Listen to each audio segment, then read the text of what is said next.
Chapter 2 का 47 श्लोक को पढ़ेंगे और इसको समझने की कोशिश करेंगे। तो एक बारी हमें श्लोक स्टार्ट करते हैं। कर्मण्यवाधिकारस्ते मा फलेषु कदाचन मा कर्मफल हेतुर्भूर्मा ते स्वंगो स्वकर्मणि। तो इस श्लोक को लोग बहुत मिसकोट करते हैं और बिकॉज उनकी लिमिटेड अंडरस्टैंडिंग है तो उन्होंने मतलब जनरली आधे श्लोक को ही वो मतलब अपनी अंडरस्टैंडिंग के अकॉर्डिंग वो इसको तोड़ मोड़ के अपने हिसाब से समझते हैं। तो शिला प्रभुपाद कहा करते थे कि इस श्लोक को हाफ हैन लॉजिक का मतलब कि अगर मुर्गी है वो अगर पीछे से अंडे दे रही है तो हमें उसके मुंह की ज़रूरत नहीं है, क्योंकि मुंह से तो वो खाएगी और हमें टाइम वेस्ट होगा, हम उसको फीड करेंगे और अंडे तो पीछे से निकल रहे तो हमें खाली पीछे का ही भाग इम्पॉर्टेंट है। तो ऐसे ही लोग क्या करते हैं, इस श्लोक को आधा ही यूज़ करते हैं। तो कहने का मतलब ये है यहाँ पे। तो एक बार हम इसकी ट्रांसलेशन पढ़ते हैं। तुम्हें अपने कर्म करने का अधिकार है, किंतु कर्म के फलों के तुम अधिकारी नहीं हो। तुम ना तो कभी अपने आप को कर्मों के फल का कारण मानो, ना ही कर्म ना करने में कभी आसक्त हो। तो हम इस श्लोक के एक एक लाइन का हम एक एक मीनिंग देखेंगे। एक्चुअली इसमें भगवान कहना क्या चाह रहे हैं।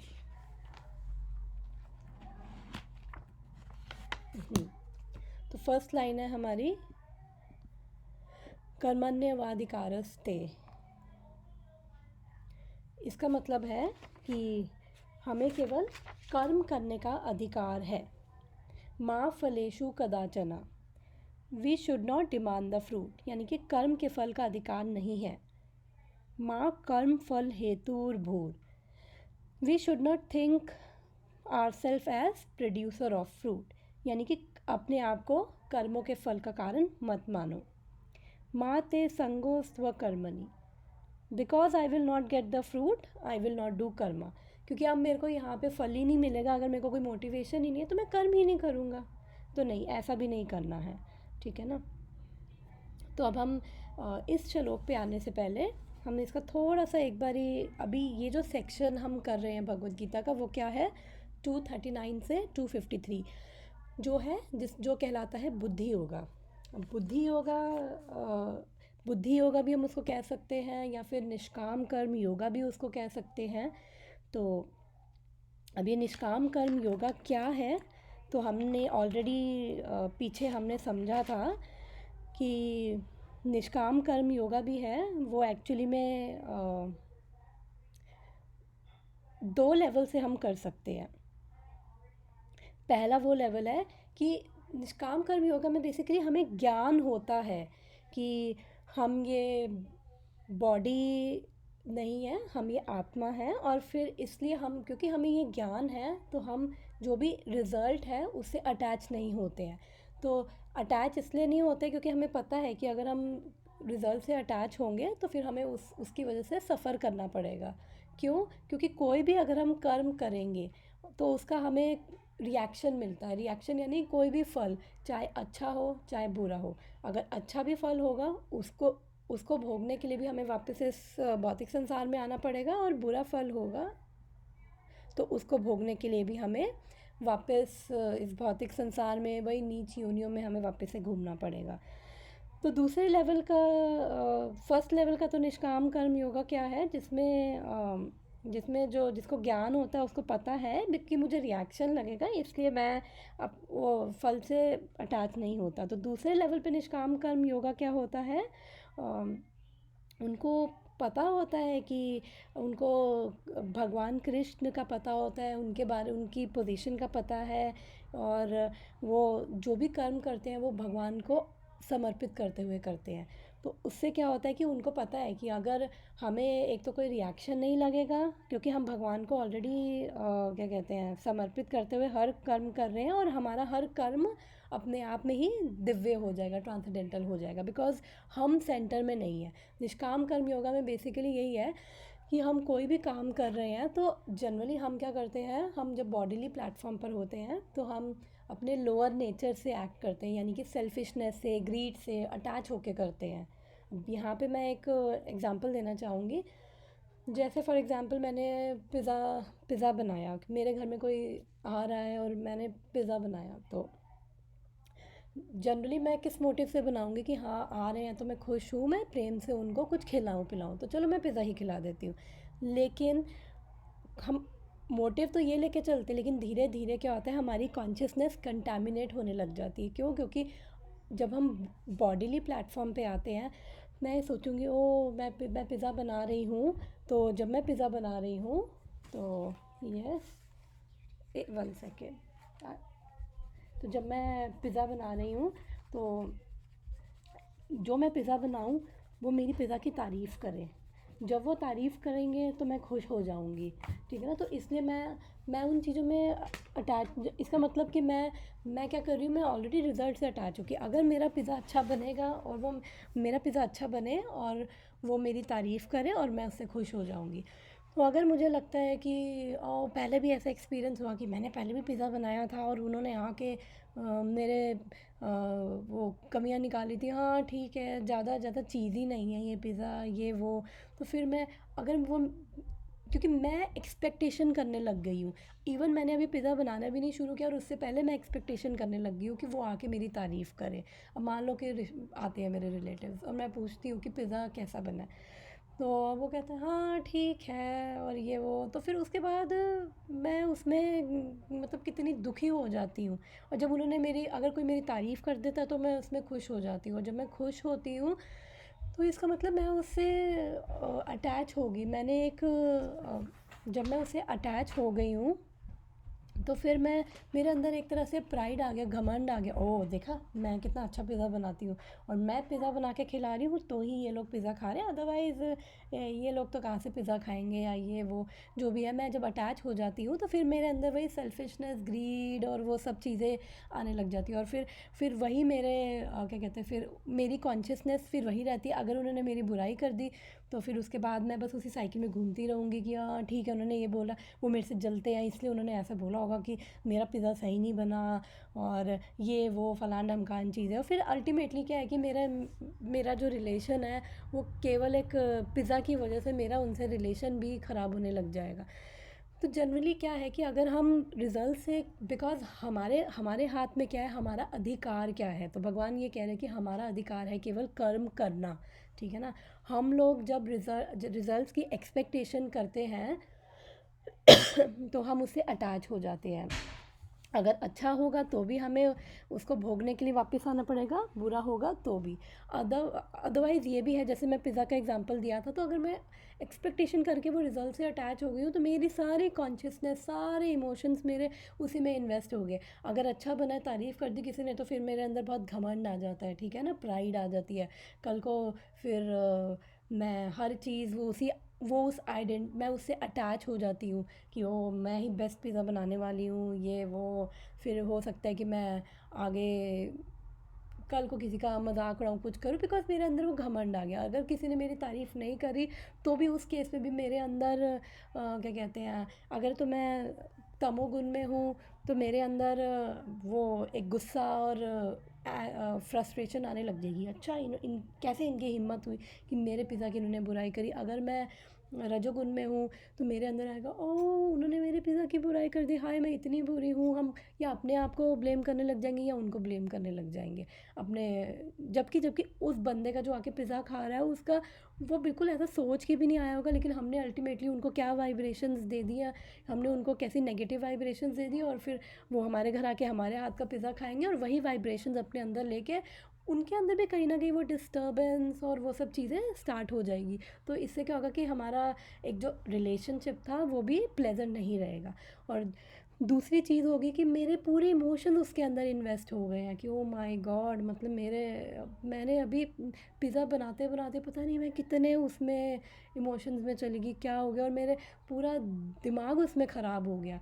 तो अगर इसने ये भगवान ने कहा है कि हम लोगों को इसलिए रिजल्ट से एक्सपेक्टेशन नहीं होनी चाहिए, क्योंकि जनरली क्या हमारी मेंटालिटी होती है, जैसे फॉर एग्जांपल बच्चे हैं, बच्चे अगर स्कूल में मतलब पूरे पूरे साल वो पढ़ना नहीं चाहते हैं, और फिर जब चाहते हैं कि एग्ज़ाम हो तो फिर वो टॉप करें, उनका जो रिज़ल्ट है वो अच्छे मार्क्स से पास हो, वो उनको कम से कम एफर्ट करना पड़े और उसके बाद उनको पूरे नंबर मिले।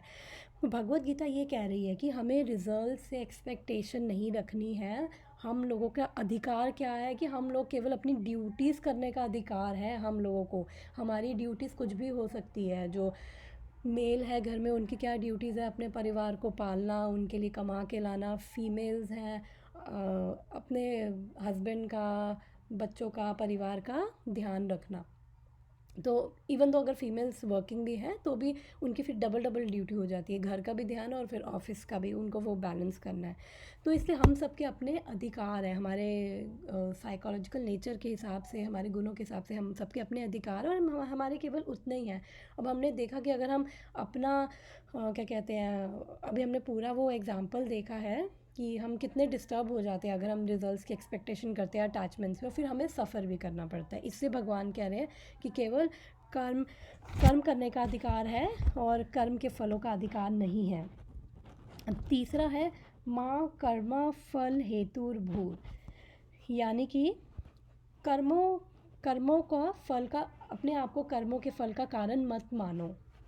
अब अपने आप को कर्मों के फल का कारण क्यों ना मानो, वो इसलिए भी भगवान कह रहे हैं क्योंकि अभी हम आगे भगवत गीता में चलेंगे तो 18वें चैप्टर के 14-15 श्लोक में हम देखेंगे, अगर हम कुछ कर्म कर रहे हैं तो केवल हम ही टोटल क्या कहते हैं वो, केवल सब कुछ हम पे ही आश्रित नहीं है। 5 अलग फैक्टर्स होते हैं जो इन्वॉल्व होते हैं, जो रिस्पॉन्सिबल होते हैं। और थर्ड चैप्टर में हम इसको थोड़ा और डिटेल में एक्सप्लोर करेंगे, बिकॉज थर्ड चैप्टर क्या है, हमारा कर्म योग है। एक एक्सरसाइज करेंगे कि कौन डूअर है, हम लोग कितने रिस्पॉन्सिबल है, तो और क्लैरिटी आएगी। बट अभी फ़िलहाल के लिए इतना समझ सकते हैं कि 18वें चैप्टर के 14-15 श्लोक में ये बोला गया कि कर्म के, जो हम कर्म करते हैं उसके साथ 5 और फैक्टर्स इन्वॉल्व होते हैं। इसलिए हम अपने आप को कंट्रोलर नहीं समझे, बिकॉज हमने भगवत गीता के इंट्रोडक्शन में भी ये पढ़ा था कि 5 सब्जेक्ट मैटर पढ़े थे, जिसके अंदर प्रकृति, जीव, काल, कर्म, ईश्वर, ये 5 चीज़ें हमने पढ़ी थी। और हमने देखा था ईश्वर का क्या मतलब है। ईश्वर का मतलब है जो कंट्रोलर है, और यानी कंट्रोलर कौन है, भगवान। तो हम सब लोग भी, हम पीछे पड़ चुके हैं कि हम लोग भगवान के पार्ट एंड पार्सल्स हैं, यानी कि भगवान के अंश हैं। इसलिए हम सब लोग भी, बिकॉज अंश है तो कहीं ना कहीं वो चीज़ें हमारे अंदर भी हैं। हम भी अपने आप में मिनी कंट्रोलर टाइप हैं। हम भी सब कुछ कंट्रोल करना चाहते हैं। हम लोग अपने रिलेशन में अपने रिलेटिव्स को कंट्रोल करना चाहते हैं, अपने हस्बैंड्स को, वाइफ्स को, या फिर अपने बच्चों को। हम लोग एक्चुअली में कंट्रोल करना चाहते हैं, और हम इतना सब कॉन्शियसली कर रहे होते हैं, हमें पता नहीं होता। बिकॉज हम एक्सपेक्ट कर रहे हैं कि जैसा मैं चाहता हूँ वो वैसा करे, जैसा मैं चाहता हूँ वो मेरा पति वैसा करे, या जैसा मैं चाहती हूँ अगर वो मेरी पत्नी वैसा नहीं कर रही है तो फिर हम लोग परेशान हो जाते हैं, हम लोग को गुस्सा आने लग जाता है, हम लोग के अंदर फ्रस्ट्रेशन हो जाती है। तो ये भी एक कंट्रोलिंग हमारी टेंडेंसी ही है जो हम इवन समझ भी नहीं पाते हैं। तो भगवान कह रहे हैं कि हम 5 फैक्टर्स और हैं यहाँ पे, इसलिए अपने आप को वो कंट्रोलर मत मानो हर चीज़ का। और हम कंट्रोलर इसलिए भी नहीं है बिकॉज जब हम अपने आप को कंट्रोलर मानने लग जाते हैं तो तब हम क्या कहते हैं, तब हम यानी कि अटैच होने लग जाते हैं। भगवत गीता हमें क्या सिखाती है, भगवत गीता हमें बता रही है देहात्म बुद्धि। हमारी क्या प्रॉब्लम है, फर्स्ट चैप्टर में हमने देखा था क्या प्रॉब्लम है, देहात्म बुद्धि। देहात्म बुद्धि यानी कि हम लोग क्या कहते हैं, हम लोग शरीर हैं, और हम लोग अपने आप को शरीर मानते हैं। एक्चुअली में भगवत गीता कह रही है कि हम लोग एक्चुअली कौन है, सोल्स है। बिकॉज ये बॉडी तो हम लोग को अलग अलग मिल रही है, कितने टाइम से, कितने जन्मों से, कितने करोड़ों वर्षों से हम लोग, सोल तो हमारी वही है, एक वही परमानेंट है, और हम लोग बेसिकली सोल हैं, लेकिन बॉडीज़ तो हम अलग अलग ले रहे हैं। तो भगवत गीता इसलिए हमें बोलती है कि हमें जो भी हम काम कर रहे हैं, हम अगर सोल प्लेटफॉर्म पे रह कर करते हैं तो फिर हम अपने आप में कंट्रोलर नहीं बनते हैं, हमें अटैचमेंट नहीं होती है। तो सोल प्लेटफॉर्म पे रहने का क्या मतलब है उसको भी मैं जस्ट 5 मिनट्स में एक्सप्लेन कर देती हूँ। जैसे हम मान लो कि हम एक ट्रेन के डब्बे में जा रहे हैं और एक माँ बाप के 15-20 बच्चे हैं और ट्रेन का पूरा एक डब्बा ही उनका है। तो जर्नी कर रहे हैं, अपना हंस रहे हैं, खेल रहे हैं बीच में, यानी कि सब आपस में भाई बहन है। तो कोई आके किसी को क्या कहते हैं उल्टा सीधा कुछ बोल देता है तो वो इतना पर्सनली नहीं लेते हैं कि हाँ ठीक है, आके भाई बहन आपस में एक दूसरे को मुक्के भी मार देंगे, पीट भी देते हैं, लेकिन उसके बाद भी ऐसा नहीं होता कि एक दूसरे से नफरत करेंगे। एक पल में ऐसे लड़ रहे हैं, एक दूसरे को गाली भी दे रहे हैं, दूसरे पल में आपस में बैठे हुए हैं, बड़े प्रेम से बैठे हुए हैं, प्रेम से वो कर रहे हैं। और जब कोई मान लो उस डब्बे में कोई और आ जाए और उसके बाद उनके ही अपने किसी भाई बहन को कुछ कहने लगे, तो जो अभी एक दूसरे को मुक्के मार रहे थे, लड़ रहे थे, गाली दे रहे थे, वो एकदम से यूनाइट होकर खड़े हो जाएंगे अपने ही भाई बहनों के लिए, वो सामने हो जाएंगे कि उनको कुछ ना हो। तो जब हम ऐसे ही, हम भी एक ही भगवान के पार्ट एंड पार्सल, एक ही भगवान के अंश है। जब हम देखते हैं हम अपने आप को अलग मानने लग जाते हैं एक दूसरे से, तो फिर हम जैसे भाई बहन थे, एक दूसरे को अगर ट्रेन में गाली गाली भी दे रहे हैं, गुस्सा कर रहे हैं, ये कर रहे हैं, लेकिन पर्सनली नहीं रह रहे थे, तो हम क्या करते हैं जब हम बॉडीली प्लेटफॉर्म पे होते हैं तो हम अपने लोअर नेचर से एक्ट करते हैं। लोअर नेचर यानी कि सेल्फिशनेस से, ग्रीड से, वो उन सब चीज़ों से वो कोई हम अपना जो भी एक्ट करते हैं उन चीज़ों में रह कर करते हैं। तो जब ऐसा होता है तो फिर हम देख नहीं पाते कि दूसरे भी हमारी तरह ही भगवान के अंश है। जितना हम बैगेज लेके घूम रहे हैं, दूसरे भी उतना लेके घूम रहे हैं। अगर मान लो कि कोई मेरे को एकदम आग के गोले बरसा रहा हो और उसके बाद मैं भी उसको आग के गोले बरसाने लग जाऊं, तो वो फिर क्या करेगा, वो वापस मुझे मारेगा। फिर अगर मैं कैच करूँगी, मेरे को भी बड़ा पेनफुल फील होगा, मेरे को भी लगेगा अरे ये तो कितना बुरा है, मुझे ही आके गोले बरसा रहा है।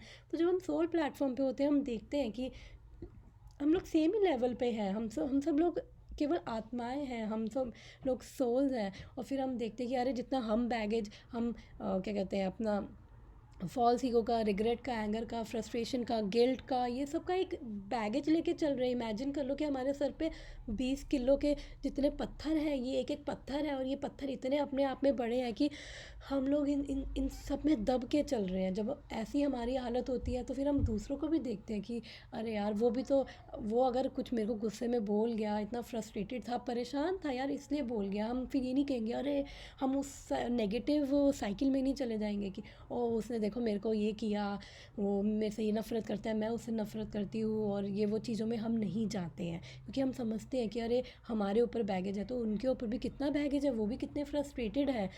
तो जब हम सोल प्लेटफॉर्म पे होते हैं तो धीरे धीरे हमें अंडरस्टैंडिंग आती है और हम हमारे अंदर हम फिर अपना बैगेज एक्चुअली में उतार पाते हैं। अदरवाइज़ हम लोग ये बैगेज कैरी करके चलते रहते हैं, और जब हम 20 किलो के पत्थर उठा के चल रहे होंगे तो कितना मुश्किल हो जाता है चलना।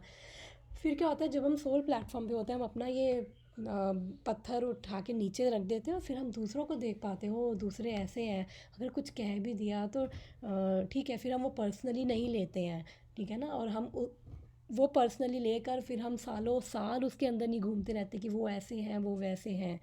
तो जनरली क्या कहते हैं, फिर हम उस चीज़ से फ्री हो पाते हैं। तो इसके भगवान कह रहे हैं कि अपने आप को जो हम तीसरा पढ़ रहे थे कि अपने आप को ये कर्मों के फल का कारण भी मत मानो। और जो भी हमने पीछे पढ़ा है कि कर्म करने का अधिकार है, कर्म के फल का अधिकार नहीं है।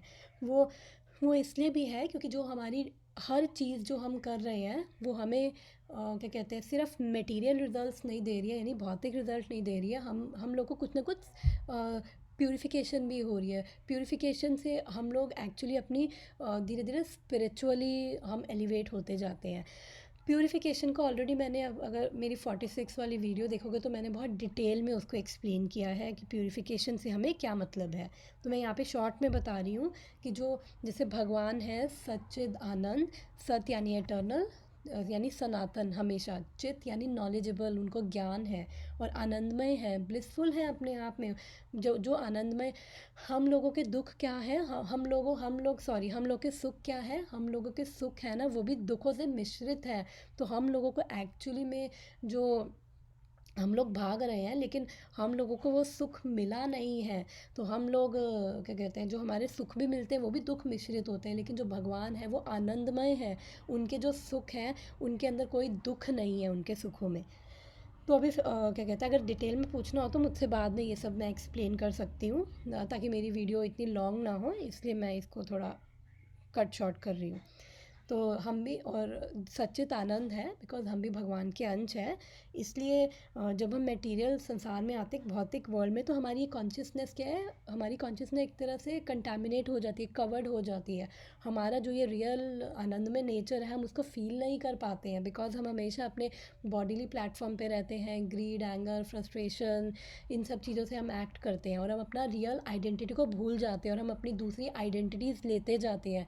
जैसे मान लो कि मैं ऑफ़िस में काम कर रही हूँ और मेरे को मैं 1 लाख महीना कमा रही हूँ, तो मैं उस आइडेंटिटी से इतनी अटैच हो चुकी हूँ, और अब मैं घर आके भी अपने मैं घर आ रही हूँ तो मैं घर में भी उसी चश्मे से देख रही हूँ कि 1 लाख महीना, और क्या कहते हैं, मैं 1 लाख महीना कमा रही हूँ, मैं ऑफिस में मैनेजर हूँ, तो मेरे घर में भी वही रहती, मेरे रिश्तेदारों के साथ भी मैं वही उसी आइडेंटिटी से अटैच रहती हूँ। तो जो मेरे ऑफिस में आइडेंटिटी है कि मेरे जूनियर मेरे को सलाम करे और ये वो, तो मैं घर आके रिश्तेदारों में भी यही करूँगी, अरे मेरे को ये सलाम करे, मेरे को पूछे, मेरे को रिस्पेक्ट दे, मेरे को सेंटर ऑफ अट्रैक्शन बनाए ये लोग। ठीक है ना, जब ऐसा नहीं होता है तो वहीं पे ही मेरी प्रॉब्लम स्टार्ट हो जाती है, और ये सब अनकॉन्शियसली हम लोग कर रहे हैं। ये हम लोग को पता भी नहीं होता ये सब चीज़ें चल रही हैं, क्योंकि मैं उस आइडेंटिटी में इतनी अटैच हूँ कि अब मैं घर आके मैं एक एज अ वाइफ हूँ, एज अ एक बहू हूँ, एक माँ हूँ, मैं अपनी वो आइडेंटिटीज़ अपनी नहीं अपनी भूल जाती हूँ। कभी मेरे अंदर ये आइडेंटिटीज़ की खिचड़ी बन जाती है, जो 2.11 से लेकर 2.30 तक भगवान ने अर्जुन को यही ज्ञान दिया था कि अर्जुन को भी आइडेंटिटी क्राइसिस हो गया था। हम फर्स्ट चैप्टर में ऑलरेडी इसको डिटेल में डिस्कस कर चुके हैं। तो भगवान ने उसको बताया कि एक्चुअली में तू कौन है, भगवान ने उसको ज्ञान दिया। जब हमें नॉलेज होती है तो ही हम ये जान पाते कि हम कौन हैं, तभी हम वो अपने लोअर नेचर से एक्ट ना करके हम एक हायर अंडरस्टैंडिंग से, अपने हायर नेचर से, विदाउट अपने सेल्फिश इंटरेस्ट हम एक्ट करते हैं। और हमारा वो सेल्फिश इंटरेस्ट क्यों नहीं आता, क्योंकि हम समझते हैं कि हम कोई भी अगर काम कर रहे हैं तो हम वो क्यों कर रहे हैं, क्योंकि अब मैं इसके अंदर एक चीज़ और बताना चाहूँगी। हम अगर कोई भी काम करते हैं तो हम उसके अंदर हमारे बेसिकली 3 एस्पेक्ट्स होते हैं कोई भी काम करने के। मैं अपनी स्लाइड निकाल लेती हूँ। Okay, yes yes. तो 3 मेन सिनेरियोज होते हैं कोई भी काम करने के। सॉरी, एक होता है what to do, how to do, why to do. What to do का मतलब कि मैं जो भी, मतलब व्हाट टू डू कि मैं ये काम मुझे मुझे क्या करना है एक्चुअली। हाउ टू डू मुझे कैसे करना है। जैसे मान लो कि एक बच्चा है, वो ऑलरेडी उसने 12th कर लिया, वो कंफ्यूज है मुझे क्या करना है लाइफ में, मुझे नहीं पता, मैं बिज़नेस करूँ, मैं कुछ कोर्स करके अपना करियर बनाऊँ। ये वो चीज़ें, हम सब कंफ्यूज रहते हैं लाइफ में। अब जब हमें पता चलता है, वो डिसाइड करता है वो मुझे बिज़नेस करना है, तो वो बिज़नेस करने के लिए अब हाउ टू डू कैसे करूँ मैं, कुछ एक मुझे स्किल सेट चाहिए वो बिज़नेस करने के लिए। फिर वो जब उसको भी पता चलता है कि अच्छा वाह मेरे को ये स्किल सेट चाहिए, मैंने ये सीख लिया, अब मेरा हाउ टू डू भी क्लियर हो गया, तो 99% लोग केवल इसी से ही खुश हो जाते हैं। उनको पता चल जाता है what to do, how to do. लेकिन उससे क्या होता है कि बस अपना कर रहे हैं काम और अपना जी रहे हैं ज़िंदगी, कुछ उनका कोई मोटिव नहीं होता, कोई पर्पस नहीं होता है, उनके पास सेंस ऑफ पर्पस नहीं होता है। तो वो क्या होता है कि अंदर कहीं ना कहीं एक डिससेटिस्फैक्शन रहती है, एक अधूरापन, एक अकेलापन रहता है कि क्या कर रहे हैं लाइफ में। ठीक है, अच्छी जॉब कर रहे हैं, अच्छी से वो सैलरी मिल रही है, और फ्रेंड्स आगे इंजॉय कर लिया, बाहर चले गए, शराब पी ली, और फिर बस लाइफ जा रही है, लेकिन स्टिल अंदर एक सेंस ऑफ वांटिंग रहती है। तो यानी सेंस ऑफ पर्पस रहता है। जब वो सेंस ऑफ पर्पस जब तक हमें नहीं पता होता तब तक वो हमें अधूरापन लगता है। तो वो सेंस ऑफ पर्पस क्या है, एक हायर अंडरस्टैंडिंग हमें मिलती है। अच्छा, हम कुछ भी करें हम इसलिए कर रहे हैं। अगर हम तो अगर जब हमें वो सेंस ऑफ पर्पस मिलता है तो फिर हमारे अंदर कहीं ना कहीं वो एक पीस और एक वो आने लग जाती है, एक शांति आने लग जाती है। तो भगवत गीता क्या है, फ़िलॉसफी, जो फ़िलॉसफी थोड़ी बहुत फ़िलॉसफी है और प्रिंसिपल्स बताती है, सिद्धांत बताती है भगवत गीता। तो जो ये फ़िलॉसफी है हमें एक्चुअली में क्या कर रही है, हमें लाइफ के साथ डील करने में हेल्प कर रही है। और लाइफ में क्या है, लाइफ क्या है, सिचुएशंस है, सिचुएशंस एक के बाद एक सिचुएशंस आ रही, तो कैसे हम एक के बाद एक सिचुएशंस को हैंडल कर रहे हैं। तो जब वो सिचुएशंस हमारी लाइफ में आ रही हैं और हम क्या, किस कॉन्शियसनेस से, क्या हमारा एटीट्यूड है, कैसे हम हैंडल कर रहे हैं, तो वही वही डिटरमाइन करती है हमारे फर्दर कर्मास, कि हम आगे हमारे हम उसके हिसाब से फिर आगे कर्मा बनाते जाते हैं और उन्हीं कर्मों के हिसाब से हमें अच्छा बुरा फल मिलता जाता है। और जब वो हम कर्म फिर वही हम इस साइकिल में घूमते रहते हैं, कर्मों की साइकिल में वही घूमते रहते हैं और यहाँ से हम एस्केप कर ही नहीं पाते हैं। और जब हमने फर्स्ट चैप्टर किया था, हमने देखा था कि भगवान का धाम और वो सब मटेरियल वर्ल्ड, स्पिरिचुअल वर्ल्ड का हमने पूरा वो पढ़ा था, तो हम यहीं पे बस घूमते रह जाते हैं। तो अब नेक्स्ट ये कार वाले एग्जांपल एक और देती हूँ, उससे थोड़ा और क्लियर होगा। तो 47 और 48 वर्सेस ये थोड़ा बैकग्राउंड बना रहे हैं। तो हमारा क्या कहते हैं, जो कार है वो क्या है, मेरी कार की, मेरे पास एक कार है, तो कार को मैं किससे कंपेयर कर रही हूँ, अपनी बॉडी से। तो बॉडी से मैं क्या कर रही हूँ, अपने कर्म कर रही हूँ।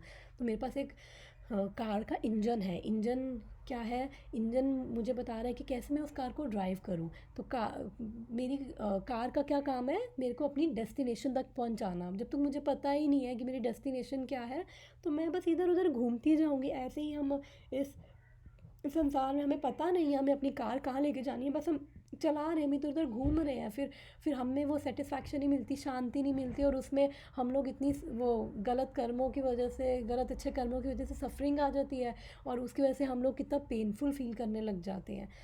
तो मेरा मेरा अगर इंजन है, इंजन इंजन मुझे बताता है कि कैसे मैं उस कार को ड्राइव करूँ। अगर मेरा इंजन ठीक नहीं है तो मैं अपनी डेस्टिनेशन तक नहीं पहुंच पाऊंगी। तो इंजन बेसिकली मेरा ड्राइविंग फोर्स है। ऐसे ही मेरे पास एक कार में स्टीयरिंग व्हील है। स्टीयरिंग व्हील क्या है, जो मुझे डायरेक्शन दे रहा है। तो जब मेरा स्टीयरिंग व्हील ठीक होता है तो मैं उस एक डायरेक्शन में चलती हूँ। अगर अदरवाइज़ अगर मेरा स्टीयरिंग व्हील ठीक नहीं है, मेरा इंजन भी ठीक है और मेरी कार भी ठीक है, तो मैं कंट्रोल नहीं कर पाऊँगी ना, वो इधर उधर जाएगा, मेरा एक्सीडेंट हो सकता है। ऐसे ही अगर मेरा इंजन ठीक नहीं है तो मैं अपनी कार को चला ही नहीं पाऊँगी, चाहे मेरे पास मर्सिडीज़ रॉयल्स या फरारी कोई भी कार हो। अगर मेरा इंजन ठीक नहीं है, मैं नहीं चला पाऊँगी। और अगर ऐसे ही अगर मेरी कार की आउटर बॉडी ठीक नहीं है, तो भी मैं अपनी डेस्टिनेशन तक नहीं पहुंच पाऊंगी। तो एक तरह से मेरी डेस्टिनेशन क्या है, वो मुझे क्या बताता है, इंजन बताएगा कि मेरा ज्ञान, वही तो नॉलेज है, कि जब मेरे पास नॉलेज होगी मेरी क्या डेस्टिनेशन है, तो ही तो मैं उस कार को ड्राइव करके लेके जा पाऊंगी।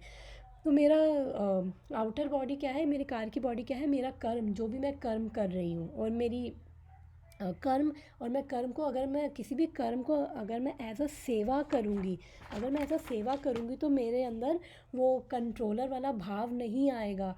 और मेरे अंदर वो सेवा वाला भाव कैसे आएगा, जब मुझे पता होगा, जब मुझे ज्ञान होगा, मुझे नॉलेज होगी कि मैं एक हायर अंडरस्टैंडिंग क्या, कि वो भगवान है, क्योंकि मेरा उनके साथ एक रिलेशन है, और मैं उनको समर्पित करते हुए सब कर्म कर रही हूँ। तो उससे क्या होगा, मुझे कोई पाप नहीं लगेगा, पुण्य नहीं लगेगा, और मेरा हर कर्म दिव्य हो जाएगा, और मेरे को उसका कोई रिज़ल्ट का कोई, मुझे उसका कोई रिएक्शन भी नहीं लगेगा। तो मेरा इंजन क्या है, हमारे जो हम शास्त्र पढ़ते हैं, तो जो भी हम भगवत गीता पढ़ रहे हैं, श्रीमद् भागवतम पढ़ रहे हैं, तो वो हमें एक्चुअली में हमारी आंखें खोलती हैं। अदरवाइज़ हम क्या करते हैं, हम अलग अलग चश्मे पहन के बैठे हुए हैं। हम लोग हरा चश्मा पहन के बैठे हुए हैं, हमें सब हरा दिखता है, लाल पहन के बैठे, हमें सब लाल दिखता है। तो हम लोग अलग अलग चश्मे पहन के बैठे हुए हैं, अपने ही उस छोटे से वो बबल में बैठे हुए हैं। हमें लगता है कि हम जो कर रहे हैं वही ठीक है, और दूसरा जो कर रहा है हम उसमें केवल दोष ही देख पाते हैं। तो ये मेरा इंजन क्या है, जो मेरे शास्त्र हैं, जो मेरी भगवत गीता है, वो स्वयं भगवान की वाणी है। तो वो मुझे बता रही है कि मेरा क्या एटीट्यूड होना चाहिए, क्या कॉन्शियसनेस, क्या थॉट प्रोसेस होना चाहिए, और मैं कोई कर्म कर रही हूँ तो मैं क्यों कर रही हूँ। तो वो मेरा ज्ञान है। और ये मेरा जो स्टीयरिंग व्हील क्या है, मेरा भक्ति, मेरी स्पिरिचुअल प्रैक्टिसेस, जो भी मैं भगवान का नाम का जाप कर रही हूँ, मैं जो भी क्या कहते हैं शास्त्र पढ़ रही हूँ, वो सब चीज़ें क्या है, मेरी स्टीयरिंग व्हील है, जो मुझे मेरे मेरे को एक डायरेक्शन में रखते हैं, जिससे मैं अगर मेरा ये सब चीज़ें ठीक होती हैं तो मैं संसार में कोई भी काम करूँ, इवन मैं अपने घर में झाड़ू भी मार रही हूँ ना, तो वो भी उस कॉन्शियसनेस से मारती हूँ कि ये मेरा घर है, ये मेरा परिवार है, ये मुझे भगवान ने दिया है और मैं सब ये भगवान को समर्पित करते हुए कर रही हूँ। इवन मैं घर किचन में खाना बना रही हूँ तो भी मेरी कॉन्शियसनेस क्या कहते हैं वो, जब कि मैं ये भगवान के लिए बना रही हूँ, ये परिवार उनके लिए मैं ये सब कर रही हूँ और ये अल्टीमेटली भगवान के लिए कर रही हूँ। अब मैं सब कुछ भगवान से जोड़ के करूँगी तो मुझे उसका रिएक्शन नहीं मिलेगा। तो मेरा इसको एक्सप्लेन करने का पॉइंट ये था कि हम अपने आप को इसलिए जब हमें नॉलेज होती है, तो हम अपने आप को कंट्रोलर नहीं मानते कि वो हमारी वजह से ये सब हो रहा है, और हम अपने आप को हमेशा बीच में रख के सेंटर ऑफ अट्रैक्शन नहीं बनाना चाहते। फिर हम कृष्ण को सेंटर ऑफ अट्रैक्शन बनाते हैं। तो अब हम अपने श्लोक पर वापस आते हैं। हम्म, तो हमने 3 देख लिए थे। कर्मण्यवाधिकारस्ते मा फलेषु कदाचन मा कर्म फल हेतु भू। और चौथा क्या है, मा ते संगोस्त्वा कर्मणि। इसका क्या मतलब है कि because I will not get the fruit I will not do Karma. अब मेरे को फ्रूट ही नहीं मिलेगा, मेरे को कोई रिजल्ट ही नहीं मिल रहा, तो मैं फिर कर्म ही क्यों करूँ। तो अर्जुन भी यही कह रहा था भगवान से। टाइम क्या हो गया, ओके। अर्जुन भी यही कह रहा था भगवान से कि मेरे को पाप लगेगा या वो होगा तो मैं भी छोड़ छाड़ के जंगल में चला जाता हूँ। तो भगवान ने कहा नहीं, तेरे लिए एक हायर पर्पस है। तुझे यहाँ पे साफ सफाई करनी है सबकी, क्योंकि ऑलरेडी वो इतने अधर्मिक राजा थे। अभी दुर्योधन ने मतलब जो अपने ही परिवार की बहू बहू के साथ जो उसका वस्त्र हरण करने पे तुला हुआ था, उसकी इतनी बेइज्जती करने पे तुला हुआ था। इवन दुर्योधन तो क्या कहते हैं, हमने देखा था बहुत ही वो मतलब वुमेनाइजर था, उसको बिल्कुल भी क्या कहते हैं, जब इवन अज्ञातवास में भी पांडव गए थे तो भी उस टाइम पे भी वो छेड़छाड़ कर रहा था और उसकी जान पे बन आई थी। अभी वो राजा नहीं था तो उसकी ऐसी हालत थी। अगर ऐसे आधार्मिक लोग राजा बन गए तो सोचो कितनी बुरी हालत होती। तो भगवान ने अर्जुन को बोला तेरे लिए एक बड़ा पर्पस है, तू अपनी ड्यूटी कर, तू ये मत सोच कि तेरे को क्या रिज़ल्ट मिलेगा। क्योंकि अर्जुन के काफ़ी सारे 5 अर्जुन के रीज़न से ना लड़ने के, भगवान ने उन सब को रिफ्यूट किया, सबका भगवान ने आंसर दिया। तो अगर हम ये सोचें कि अगर हमें रिज़ल्ट ही नहीं मिलेगा तो हम कर्म ना करें, तो इसमें भगवान कहते हैं ऐसा हो नहीं सकता। क्योंकि हमारी जो सोल है वो बहुत एक्टिव है, और हम शांत भी बैठे ना तो भी हम कुछ ना कुछ कर रहे हैं। हम या सोच रहे हैं, और अगर हमें लग रहा है हम तो कुछ नहीं कर रहे, लेकिन हम खा पी रहे हैं। हम उसमें भी खाना बना रहे हैं, उसमें भी हम लोग कितने चलो वो अपने आप में एक अलग टॉपिक है, उसमें भी वो जीव हत्या वो सब चीज़ें होती हैं, तो उसके भी हम पापों से मुक्त कैसे होते हैं, वो भी खाना भगवान को ऑफ़र करते हुए। तो इसमें मैं डिटेल में नहीं जा रही। तो हम जो भी कर्म कर रहे हैं एक्चुअली में हम उसका कोई ना कोई रिएक्शन हमें मिल ही रहा है। अगर वो जंगल में भी जाएगा तो वहाँ पे भी सोएगा खाएगा पिएगा कुछ ना कुछ, तो वो कर्म तब भी करेगा, बिकॉज सोल का नेचर क्या है, एक्टिव है। और दूसरी इम्पॉर्टेंट चीज़ क्या है कि अगर हम, जैसे मैंने एक बच्चे का एग्ज़ाम्पल दिया था, जो बच्चा है अगर वो मान लो उसका एग्ज़ाम अच्छा नहीं हुआ और उसके बाद 2 दिन बाद दोबारा एग्ज़ाम है, और अगर वो वही उससे क्या कहते हैं परेशान होके कि अरे मेरा तो एग्ज़ाम अच्छा नहीं हो गया, हाय मैं क्या करूँ, मेरे तो नंबर कम आ जाएंगे, मैं फ़ेल हो जाऊँगा, हाय मेरा क्या होगा, नंबर कम आएंगे, सब मेरी बेइज्जती करेंगे, मेरे माँ बाप को मेरे से इतनी एक्सपेक्टेशन है, मैं पीछे रह जाऊँगा। और वो बिल्कुल एक डिप्रेशन में बच्चा परेशान हो जाता है बच्चा। तो अब वो ये कहना चाह रहे हैं कि अब ठीक है जो पीछे हुआ ठीक है, एटलीस्ट आगे नेक्स्ट एग्ज़ाम है भैया उस पर फोकस करो कि वो ख़राब ना हो। तो इसलिए हमें रिज़ल्ट से हम जब रिज़ल्ट से एक्सपेक्टेशन रखते हैं तो हम अटैच हो जाते हैं, हम वो आइडेंटिटी ले लेते हैं।